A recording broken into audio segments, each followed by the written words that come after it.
नमस्कार, मी वर्षा आणि माझ्या एका नवीन मराठी ब्लॉग चॅनलमध्ये तुम्हा सर्वांचं अगदी मनापासून स्वागत। आणि आज आहे हरितालिका। हरितालिकेच्या तुम्हा सर्वांना हार्दिक शुभेच्छा। आणि आता मी आलू मांडून घेतले उकडायसाठी, कारण आलूची भाजी आणि पोळ्या डब्यावर देणार आहे। आणि त्यानंतर मग माझी पूजेची तयारी करणार आहे, देव धुवायचे। आणि बरोबर 4:30ला उठले, 4:30ला उठले, बरोबर 6:45 वाजले पूर्ण काम होईपर्यंत बघा। आणि छान आंघोळ वगैरे झाली आणि आता मांडून घेते चहा। आता वाजले होते 6:45 आणि आता माझी सुरुवात झाली होती स्वयंपाकापासून, कारण सगळे कामं आवरले होते। झाडझूड, फरच्या, अंगणात सडा, रांगोळी सगळं काही झालं होतं। आणि आता फक्त देवपूजा करायची होती।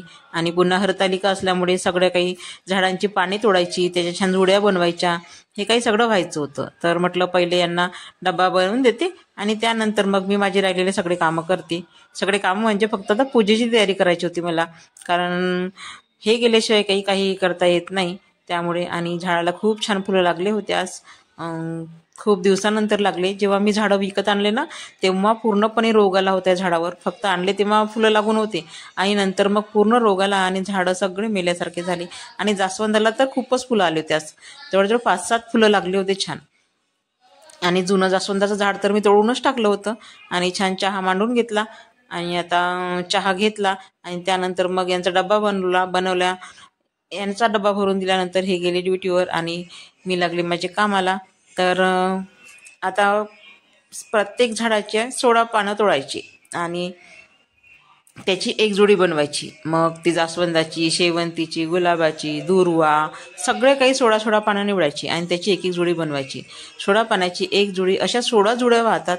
परंतु आता कसं आहे, शहरामध्ये ना प्रत्येक झाडं अशी मिळत नाही। नाहीतर आम्ही लहान होतो तेव्हा ना खूप ठिकाणी हिंडायचो आणि जुड्या बनवायचो। आगाडा, केना सगळ्या प्रकारच्या जुड्या बनवायचो, 16 प्रकारच्या। परंतु आता काही मिळत नाही त्यामुळे। आणि दुर्व्यासाठी मग आलो होतो गार्डनमध्ये, तर छान दुर्वा होता गार्डनमध्ये, परंतु छाटलं होतं त्यामुळे नाही आम्हाला दुर्वा थोडासाच मिळाला। तर मग थोडा दुर्वा घेऊन आले आणि त्यानंतर मग जुड्या बनवल्या प्रत्येक पानाच्या। आणि आता बसले होते हार करायसाठी। आणि गोकर्णाचे ना खूप फुलं मिळाले मला आज, म्हणजे सुपलीची, तर ते पण फुलं मिळाले। आणि घरी वेल आहे माझ्या, पण एकही फुल लागत नाही त्याला। एका सोमवारी फक्त एक फुल लागलं आणि आता ना त्याला एक कढई सुद्धा नाही, का एक फुल सुद्धा नाही। आणि तिथल्या ना शेंगा पण तोडून आणल्या, छान डबल गेंदाचा गोकर्ण आहे हा, आणि छान वाटला तो फुल। तर आणि आता हार बनवून घेणार आहे आणि त्यानंतर मग करणार आहे देवपूजा। तर देवपूजेसाठी पण फुलं लागतात, म्हणून मग माझ्याकडे आता मी नवीन भांड्यासाठी ताई ठेवल्या आहे, कारण जुन्या ज्या ताई होत्या त्यांची तब्येत काही चांगली नव्हती। 20-25 दिवस झाल्या ते येऊनच नव्हते राहिल्या, म्हणून मग नवीन ताई ठेवल्या। तर त्यांच्या घरापाशी कोणतरी फुलं विकते, तर त्या म्हणाल्या की ताई मी रोज तुम्हाला फुलं आणून देतो। तर म्हणून मग त्यांच्याजवळ 50 रुपयाचे फुलं बोलवले होते मी, म्हणजे छान म्हटलं फुलं जर नाही मिळाले तर त्यांना सांगितलं होतं आणायसाठी। तर त्यांनी पण छान झेंडूची फुलं आणून दिली आणि आता गौर धुवायची तयारी सुरू केली होती। छान तयारी केली मी आणि छान ताट सजवलं, हळद, कुंकू, गुलवार, बुक्का, 2 दिवे, गव्हाची वटी, रांगोळी, दूध, प्रसाद सगळं काही घेतलं होतं। आणि घरीच गौर धुणार होते, कारण नदीवर नव्हते जाणार आज, तर म्हणजे उद्या गौर शिरवायसाठी मग नदीवर जाऊ वाटल्यास।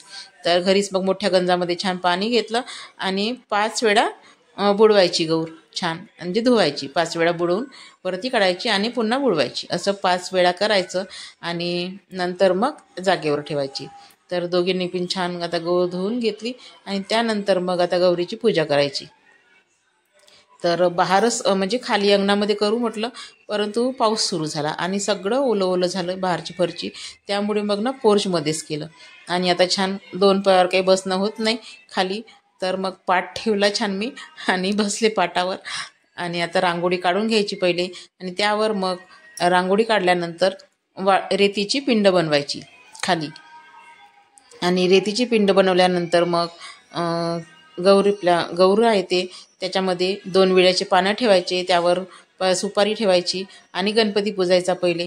आणि गणपती पूजन केल्यानंतर मगच पिंडीची पूजा करायची। तर 2 विड्याचे पानं, 1 सुपारी, पैसा ठेवायचा आणि त्याची पूजा केली की नंतर मग हातावर हळद घेऊन पुन्हा हळदीची पिंड बनवायची, ती पण विड्याच्या पानावर ठेवायची आणि त्या पण पिंडीची मग पूजा करून घ्यायची। आता हे सगळं काही सुरू होतं आणि सगळी पूजा झाल्यानंतर मग हळद कुंकू बेल फूल सगळं व्हायचं आणि त्यानंतर मग प्रसाद ठेवायचा, गव्हाची वटी द्यायची गौरीला पिंडेवर पण थोडे टाकायचे गहू आणि त्यानंतर मग आरती करायची. आता या पद्धतीने सगळी पूजा करून घ्यायची. आणि ज्या 16 पानाची एक जुडी अशा जुड्या बांधल्या होत्या मी 5 प्रकारच्या पाण्याच्या, त्या जुड्या पूर्णपणे वाहून घ्यायच्या. आणि आता याला सुताचा जो धागा असतो त्याला 5 वेळा असे आळे मारायचे, परंतु धागा घरात विसरून गेले होते मी, तर त्यामुळे मग जेव्हा आता घरात नेऊन ठेवेल तेव्हा त्याच्या भोवताल 5 वेळे मारून घेईल गौरीच्या भोवताल.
आणि मुलं गमतीने म्हणाले की मम्मी तू छान व्हिडिओ बनव बरं, म्हणजे प्रत्येक पूजा दाखव कशी करायची ते, म्हणजे मग आम्हाला पण समोर कामी पडेल.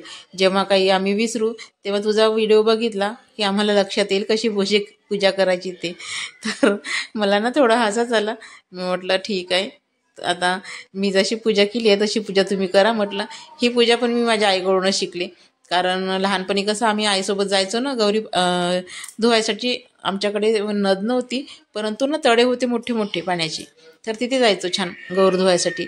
आणि सकाळपासून उठलं की पूर्ण फुलं जमा करायचे, पानं जमा करायचे, छान जोड्या बांधून द्यायच्या, सगळं काही आईला आणून द्यायचं.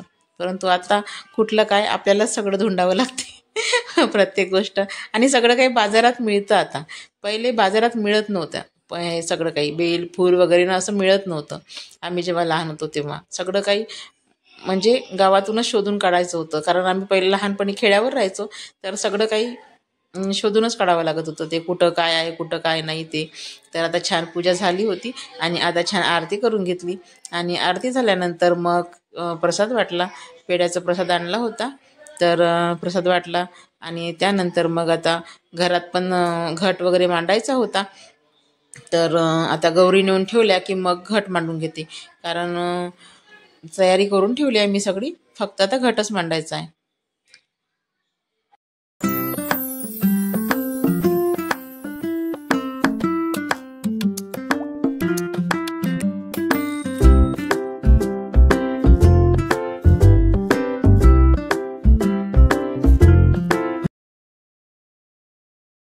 सगळी पूजा झाल्यानंतर मग दोघी जणीचे हातात हात धरायचे आणि जी पिंड आपण वाळूची बनवली आहे रेतीची, ती पिंड छान उचलून घ्यायची आणि ती मग आपल्या कॅरेमध्ये टाकून द्यायची. झाडाची कुंडी असेल किंवा कॅरी असेल तर त्यामध्ये टाकून द्यायची. रेती ही इकडे तिकडे फेकायची नाही, कारण आपण मनोभावे त्याची पूजा केलेली असते आणि आपली एक श्रद्धा आहे की असं पूजा केलेलं कोणतंही कुठेही रस्त्यावर टाकायचं नाही, ते फूल असो की पान असो, मग कोणतंही. नाही तर मग कुंड्यामध्ये छान खत, जरी आपण हे फुलं नदीत जरी नाही नेऊन शिरवले तरी पण मग कुंड्यामध्ये किंवा कॅऱ्यामध्ये ते फुलं थोडे सुकत घालायचे आणि काही मिक्सरच्या भांड्यामध्ये थोडेसे कच्चे बारीक केले तरी पण प्रत्येक कुंड्यामध्ये मग टाकू शकतो आपण ते, त्याच्यानं खूप छान खत बनतं. तर छान पिंड कॅरीमध्ये टाकून घेतल्या त्या मी आणि तिथली जागा स्वच्छ करून घेतली आणि त्यानंतर मग गौरी उचलून छान जागेवर आणून ठेवल्या. आणि आता घट मांडायचं आहे, सगळं पूजेचं सामान म्हणजे 5 प्रकारचे फळं, छान दिवे सगळं काही लावायचं आहे. तर थोडेसे फोटो काढून घेतले आणि त्यानंतर मग मी गेले दुकानात आणि दुकानातून आल्यानंतर ही वेळ आहे संध्याकाळची. तर आता संध्याकाळची पण आरती व्हायची होती माझी आणि पुन्हा यांचा सगळ्यांचा स्वयंपाक बनवायचा होता, कारण डेकोरेशन हे अर्धच झालं होतं आणि अर्ध व्हायचं होतं. तर छान आता पूजा सगळी मांडून घेतली होती, घट मांडला होता, 5 प्रकारचे फळं, आंब्याचं तोरण सगळं काही बांधून घ्यायचं आणि अशा प्रकारे छान पूजा केली. आणि आता बनवला होता मसाला भात सगळ्यांसाठी. आणि हे गेले होते गणपती पाहायसाठी, मुलं वगैरे सगळे डेकोरेशन ठेवून दिलं आणि पहिले गणपती पाहायसाठी गेले, कारण म्हटले उद्या जर पुन्हा दिवसभर जर पाऊस असला तर काही जाता येणार नाही, म्हणून मग ते डेकोरेशन डेकोरेशन नाही, गणपती पाहायसाठी गेले. आणि मग यांना मसाला भात दिला आणि सगळ्यांचं जेवण झालंय आता आणि हे बसले मुलं पुन्हा समोरचं राहिलेलं डेकोरेशन करायसाठी. तर कसं वाटलं आजचा व्हिडिओ नक्की कमेंटमध्ये सांगा आणि तुमच्याकडे कशी करतात पूजा हरितालिकेची ते पण कमेंटमध्ये सांगा. आणि इथेच मी माझ्या व्हिडिओचा एंड करत आहे. व्हिडिओ आवडल्यास नक्कीच लाईक, शेअर आणि सबस्क्राईब करा आणि पुन्हा भेटू एका नवीन व्हिडिओसह. तोपर्यंत सर्वांना बाय बाय आणि सर्वांना शुभरात्री.